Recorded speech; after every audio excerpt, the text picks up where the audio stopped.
ગંગાજળિયા પોલીસે મોતી તળાવ રોડ ઉપરથી વિદેશી દારૂની બોટલો સાથે ઈસમને ઝડપી લીધો।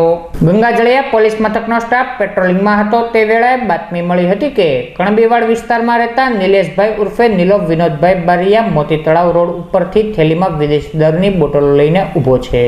જે બાતમીના આધારે પોલીસે દોડી જઈ થેલીની તલાશી લેતા વિદેશી દારૂની બોટલો મળી આવતા નિલેશભાઈ ઉર્ફે નીલોપ બારિયાને પોલીસે ઝડપી લઈ ધોરણસરની કાર્યવાહી હાથ ધરી હતી।